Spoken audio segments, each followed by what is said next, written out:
নমস্কাৰ মই পইণ্ট সুটিয়া লাখ লাখ নিবনুৱা যুৱক যুৱতীৰ বাবে এই মুহূৰ্তত লৈ আহিছো এটা ভাল খবৰ ৫০,০০০ নিবনুৱা যুৱক যুৱতীক অতি শীঘ্ৰেই চৰকাৰী চাকৰি প্ৰদান কৰা হ'ব আৰু নিবনুৱা বাকি যিসকল যুৱক যুৱতী আছে যিসকলৰ চাকৰি কৰিবৰ বাবে যোগ্যতা নাই তেওঁলোকক দিয়া হ'ব ব্যৱসায়ৰ বাবে টকা প্ৰতিগৰাকী নিবনুৱা যুৱক যুৱতীয়ে ২ লাখ টকা লাভ কৰিব আৰু ইয়াৰে ১ লাখ টকাহে ঘূৰাব লাগিব ৫ বছৰৰ ভিতৰত নিশ্চিতভাৱে এইটো এটা ডাঙৰ খবৰ এই মুহূৰ্তত আমি জনাই আছো প্ৰতিগৰাকী নিবনুৱাৰ বাবে পুনৰ ডাঙৰ খবৰ দিছে মুখ্যমন্ত্ৰী ডক্টৰ হিমন্ত বিশ্ব শৰ্মাই ষ্টাৰ সিমেন্ট ইলেকশন আপডেট এই মুহূৰ্তত আমি জনাই আছো লাখ লাখ শিক্ষিত যুৱক যুৱতীৰ বাবে এটা ভাল খবৰ আছে ৫০,০০০ নিবনুৱা যুৱক যুৱতীয়ে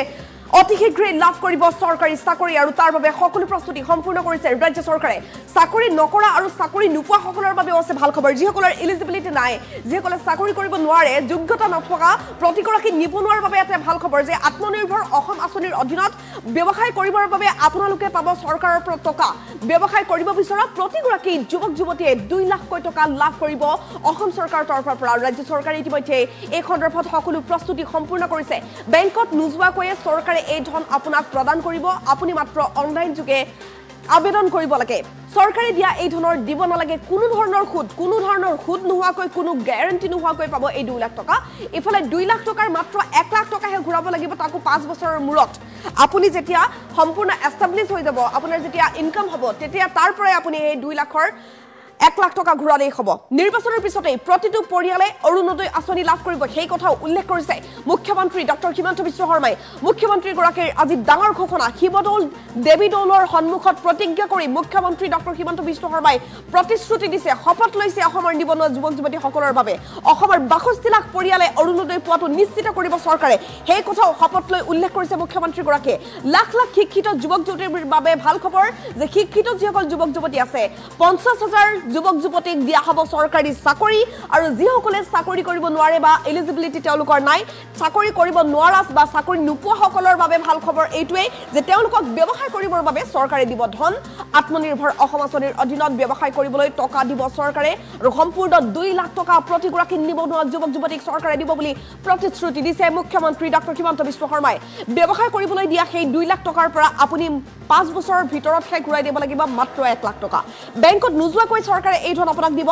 কোনো ধৰণৰ গ্যাৰান্টি নোহোৱাকৈ এই ধন আপোনাক দিব আপুনি মাত্ৰ আবেদন কৰিব লাগে আৰু আপোনাৰ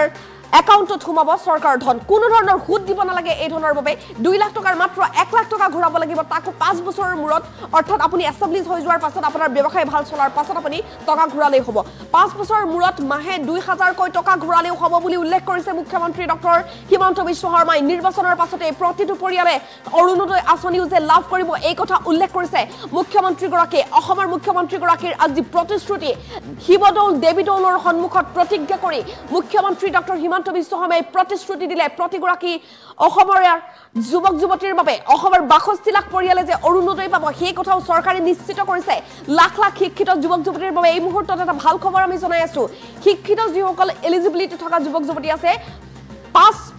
ইতিমধ্যে ৫০,০০০ যুৱক যুৱতীয়ে চৰকাৰী চাকৰি লাভ কৰিব অতি শীঘ্ৰে ৩০,০০০ যুৱক যুৱতীৰ চাকৰিৰ বাবে সকলো আবেদন সম্পূৰ্ণ কৰা হ'ব বুলি উল্লেখ কৰিছে মুঠ ৫০,০০০ যুৱক যুৱতীয়ে চাকৰি পাব চাকৰি যিসকলে নাপায় তেওঁলোকক আত্মনিৰ্ভৰ অসম আঁচনিৰ অধীনত ব্যৱসায় কৰিবৰ বাবে চৰকাৰে দিব ধন সম্পূৰ্ণ ২ লাখ টকা প্ৰতিগৰাকী যুৱক যুৱতীয়ে দিব লাভ কৰিব বুলি উল্লেখ কৰিছে মুখ্যমন্ত্ৰী ডক্টৰ হিমন্ত বিশ্ব শৰ্মাই আৰু যুৱক যুৱতীসকলে সেই ২ লাখ টকাৰ মাত্ৰ ১ লাখ টকা ঘূৰাইলে হ'ব ৫ বছৰৰ ভিতৰত এই টকা তেওঁলোকে ঘূৰাব লাগিব বেংকত নোযোৱাকৈ চৰকাৰে এই ধন তেওঁলোকক দিব চৰকাৰে দিয়া এই ধনৰ কোনো ধৰণৰ সুদ তেওঁলোকে দিব নালাগে সেই কথা উল্লেখ কৰিছে মুখ্যমন্ত্ৰী গৰাকীয়ে সুদ নিদিয়াকৈ কোনো গ্যাৰান্টি নোহোৱাকৈ এই টকা পাব ২ লাখ টকাৰ মাত্ৰ ১ লাখ টকা ৫ বছৰৰ মূৰত ঘূৰাই দিলেও হ'ব মুখ্যমন্ত্ৰী গৰাকীয়ে প্ৰতিশ্ৰুতি দিছে আৰু ৫ বছৰৰ মূৰত মাহে ২,০০০কৈ ঘূৰালেও হ'ব মাহে ২,০০০টো আচলতে একেবাৰে সহজ হ'ব যিসকলে ইতিমধ্যে এষ্টাবলিছ হ'ব ৫ বছৰৰ ভিতৰত আৰু নিৰ্বাচনৰ পাছতে প্ৰতিটো পৰিয়ালে অৰুণোদয় আঁচনি লাভ কৰিব যে সেই কথাও উল্লেখ কৰিছে মুখ্যমন্ত্ৰী গৰাকীয়ে শিৱদৌল দেৱী দৌলৰ সন্মুখত প্ৰতিজ্ঞা কৰি মুখ্যমন্ত্ৰীয়ে প্ৰতিশ্ৰুতি প্ৰদান কৰিছে আজি প্ৰতিগৰাকী অসমীয়াৰ ওচৰত অসমৰ ৬২ লাখ পৰিয়ালে অৰুণোদয় পোৱাটো নিশ্চিত কৰিব চৰকাৰে সেই কথা উল্লেখ কৰিছে মুখ্যমন্ত্ৰী গৰাকীয়ে লাখ লাখ শিক্ষিত যুৱক যুৱতীৰ বাবে এটো এটা ভাল খবৰ আমি জনাই আছো ৫০,০০০ নিবনুৱা যুৱক যুৱতীয়ে অতি শীঘ্ৰেই চাকৰি লাভ কৰিব যিসকলৰ এলিজিবিলিটি আছে তেওঁলোকে চাকৰি কৰিব আৰু যিসকলৰ এলিজিবিলিটি নাই যোগ্যতা নোহোৱা যুৱক যুৱতীসকলে কি কৰিব ব্যৱসায় কৰিব আৰু তেওঁলোকক ব্যৱসায় কৰিবৰ বাবে চৰকাৰে ধন দিব 2 লাখ টকা তেওঁলোকক দিয়া হ'ব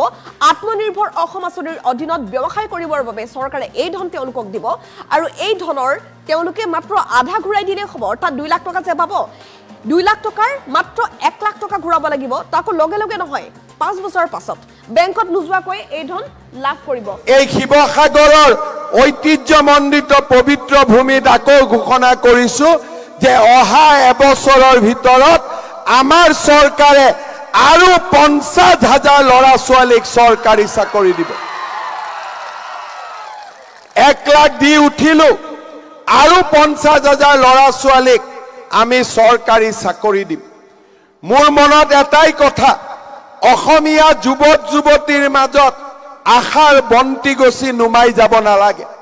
আমাৰ যুৱক যুৱতীৰ মাজত আশাৰ বন্তি গছি জ্বলি থাকিব লাগে যিসকলে চাকৰি নকৰে যিসকলে ব্যৱসায় কৰিব খোজে তেওঁলোকৰ বাবেও আমি চিন্তা কৰিছো আত্মনিৰ্ভৰ অসম আঁচনি এই আঁচনিৰ অধীনত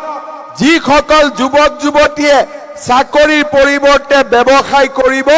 চৰকাৰে তেওঁলোকক 2 লাখ টকাকৈ আগবঢ়াব বেংকত যাব নালাগে সুদ দিব নালাগে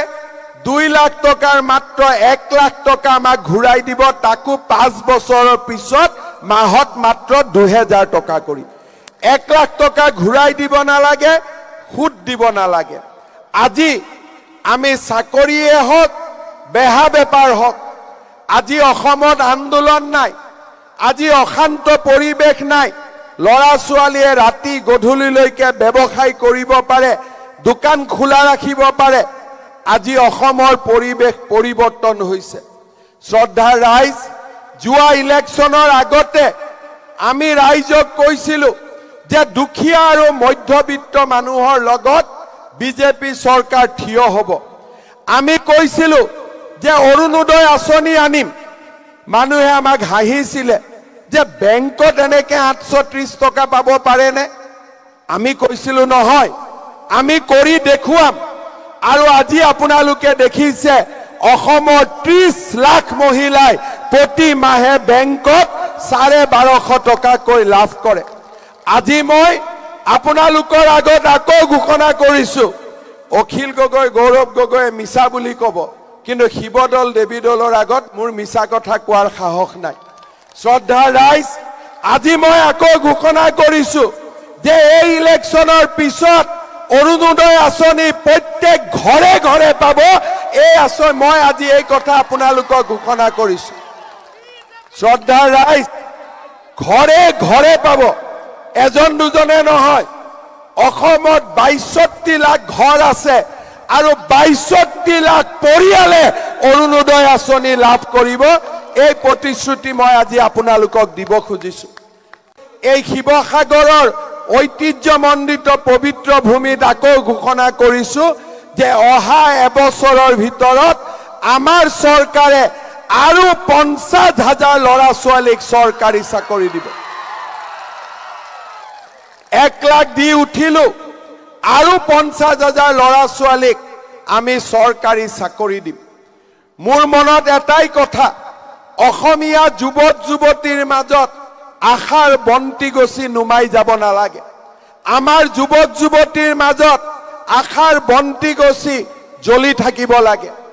যিসকলে চাকৰি নকৰে যিসকলে ব্যৱসায় কৰিব খোজে তেওঁলোকৰ বাবেও আমি চিন্তা কৰিছো আত্মনিৰ্ভৰ অসম আঁচনি এই আঁচনিৰ অধীনত যিসকল যুৱক যুৱতীয়ে চাকৰিৰ পৰিৱৰ্তে ব্যৱসায় কৰিব চৰকাৰে তেওঁলোকক 2 লাখ টকাকৈ আগবঢ়াব বেংকত যাব নালাগে সুদ দিব নালাগে 2 লাখ টকাৰ মাত্ৰ 1 লাখ টকা আমাক ঘূৰাই দিব তাকো 5 বছৰৰ পিছত মাহত মাত্ৰ 2000 টকা কৰি 1 লাখ টকা ঘূৰাই দিব নালাগে সুদ দিব নালাগে আজি আমি চাকৰিয়ে হওক বেহা বেপাৰ হওক আজি অসমত আন্দোলন নাই আজি অশান্ত পৰিবেশ নাই ল'ৰা ছোৱালীয়ে ৰাতি গধূলিলৈকে ব্যৱসায় কৰিব পাৰে দোকান খোলা ৰাখিব পাৰে আজি অসমৰ পৰিবেশ পৰিৱৰ্তন হৈছে শ্ৰদ্ধাৰ ৰাইজ যোৱা ইলেকশ্যনৰ আগতে আমি ৰাইজক কৈছিলোঁ যে দুখীয়া আৰু মধ্যবিত্ত মানুহৰ লগত বিজেপি চৰকাৰ থিয় হ'ব। আমি কৈছিলোঁ যে অৰুণোদয় আঁচনি আনিম। মানুহে আমাক হাঁহিছিলে যে বেংকত এনেকে 830 টকা পাব পাৰেনে? আমি কৈছিলোঁ নহয়, আমি কৰি দেখুৱাম।